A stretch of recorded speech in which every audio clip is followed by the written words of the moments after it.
Hi friends. Rakshabandhan अभी नज़दीक है। ये एक पवित्र त्यौहार है।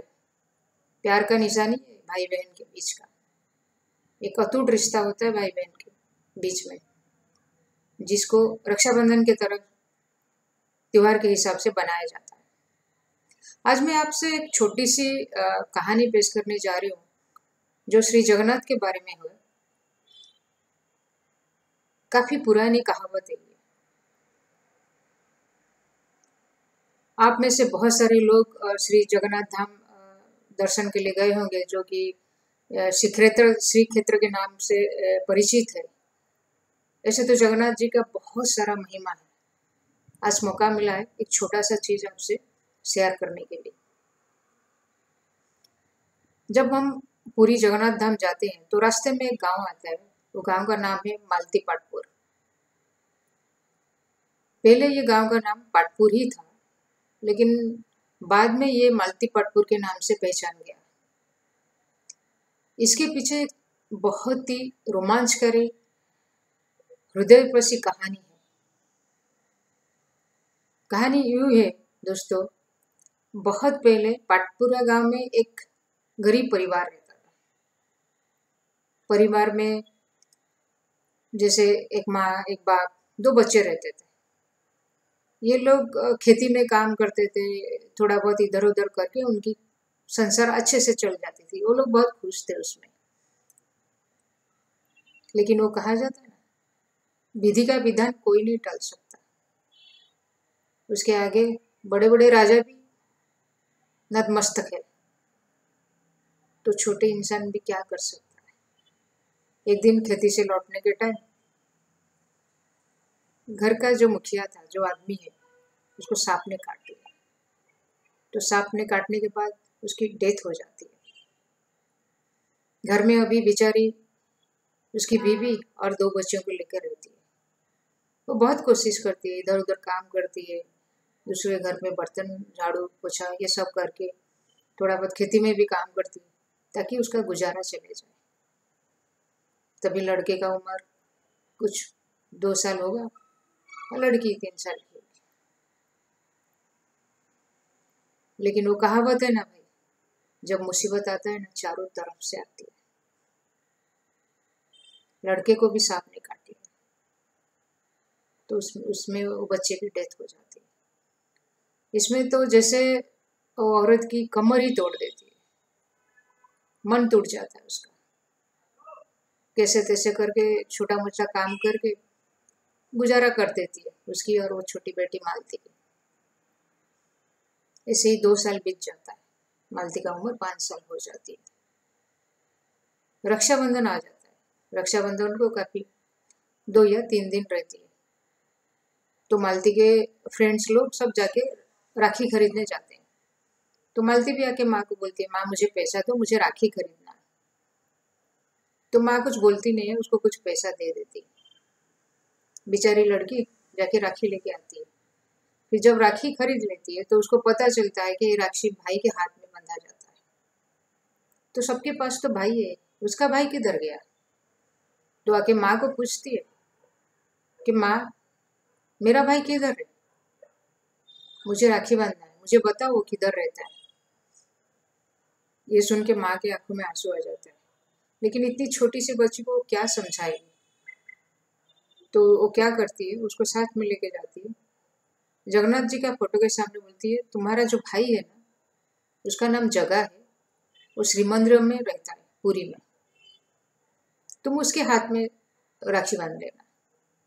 ये सुन के वो बच्ची खुश हो जाती है। दूसरे दिन वो किसी को बिना बताए सुबह चुपचाप घर से निकल जाती है, वो राखी लेके। रास्ते भर सबको पूछती रहती है, मेरे जगा भाई को कहीं देखा है? वो श्री मंदिर में रहता है, मेरे जगा भाई को कहीं देखा है? रास्ते भर बेचारी पूछ पूछ के जाती है। जाके पुरी में पहुंच जाती है मंदिर के पास। वहां पे जो पंडित थे, जो सेवायत थे, जो पुजारी लोग है, सबको पूछती है, लेकिन कोई समझ नहीं पाता ये क्या पूछ रही है, कौन सा भाई के बारे में पूछ रही है। तो सबके पास एक ही आंसर होता है, नहीं हमको नहीं पता। 5 साल की लड़की इतने दूर से चल के आती है, पैर में जैसे छाले पड़ गए, थक जाती है वो। रोने लगती है। रात हो जाता है लेकिन उसके भाई का कोई पता नहीं मिलता उसको। मंदिर के कोने में वो सो जाती है थक के। देर रात को अचानक कोई आके उसके सर पे हाथ लगा देता है। मालती, उठ बेटा, मैं तेरा भाई हूँ। जगा भाई। ये सुन के मालती का नींद टूट जाता है। उठ के देखती है सामने भाई खड़ा है। बोलते तू मेरे हाथ में राखी बांध। तो बहुत खुश हो जाती है बची। तो उसे जगन्नाथ के हाथ में वो राखी बांध देती है। उसको तो उसका भाई मिल गया। राखी बांधने के बाद बहुत खुश हो जाती है। फिर लौटती है अपने घर पे। लौटते समय बोलती है भाई मेरे साथ चलोगे, मुझे डर लग रहा है रास्ते में। तो जगन्नाथ भी बोलते नहीं तुम जाओ, मेरे को थोड़ा काम है, मैं बाद में आऊंगा, लेकिन जहां पे तुझे डर लगेगा बस बोल देना, जगह भाई मुझे डर लग रहा है, मैं तुम्हारे पास आ जाऊंगा। ये सुन के बच्ची खुश होके चली जाती है। घर पे जाके पहुंच जाती है। माँ उसको ढूंढ ढूंढ के दिन भर परेशान। सामने देख के बोली कहाँ गई थी तू? तो बोल रहे मैं मंदिर गया था जगह भाई से मिलने, और उसको राखी बांध के आया। माँ की समझ में नहीं आती। बोलती बच्ची ये कुछ बोल रही है, दिन भर ढूंढ रही थी, सामने आ गई तो सब भूल गई। गोदी में लेके फिर खिला दिया उसको। माँ बेटी सो गए रात को। लेकिन इधर क्या हुआ? इधर जब सुबह मंदिर का दरवाजा खुला तो पंडित जी जो मेन पुजारी उनके होते हैं, वो जगन्नाथ के हाथ में राखी देखते हैं। राखी देख के आश्चर्य हो जाते हैं, हमने तो अभी तक पूजा नहीं किया, राखी का त्योहार तो है आगे, तो राखी कौन बांधा प्रभु के हाथ में?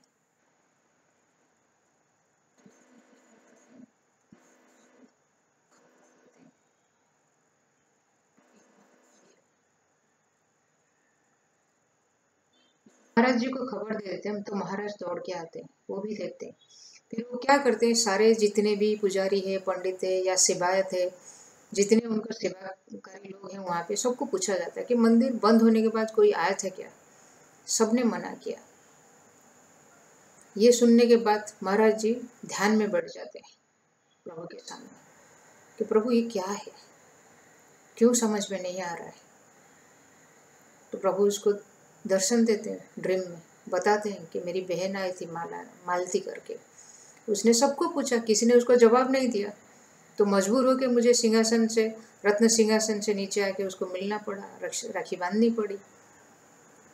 प्रभु से सारे बात सुनने के बाद महाराज के होश आ जाता है जैसा। फिर वो पंडित जी पुजारी जो मेन लोग हैं सबको लेके पाटपुरा गांव में जाते हैं। जब पाटपुर गांव में पहुंचते हैं और मालती के गांव घर के सामने पहुंचते हैं, उनको देख के मालती की माँ डर जाती है और मालती भी डर जाती है। मालती में तुरंत जगह राजा की पैर पड़ लेती है कि प्रभु मुझे पता नहीं, वो छोटी सी बच्ची है, कल चली गई थी मंदिर में, अगर कुछ गलती हो गया तो माफ़ कर दीजिए। राजा कुछ बोलते नहीं है। फिर क्या होता है, राजा और जो भी बड़े लोग गए थे साथ में, सब जाके मालती का पैर छू लेते हैं कि हमें माफ़ करो, हम आपको पहचान नहीं पाए, स्वयं प्रभु आए आपको मिलने के लिए, प्रभु ने राखी बंधवाया आपके हाथ से, आप महान हो। ये बोल के फिर वो लोग चले जाते हैं। जाने के बाद राजा ने वो गांव का नाम चेंज कर देते हैं, मालती के नाम पे वो गांव रख लेते हैं। अभी वो गांव का नाम हो गया मालती पाटपुर। बस इतना सही है। थोड़ा सा मौका मिला श्री जगन्नाथ जी के ऊपर बोलने के लिए। ये मैसेज कहीं पे मिला था मुझे, एक मैं व्हाट्सएप के थ्रू जैसे बोलते हैं ना, मुझे बहुत अच्छा लगा, तो सोचा कि मैं आपसे थोड़ा शेयर करूं। Thank you. जय जगन्नाथ।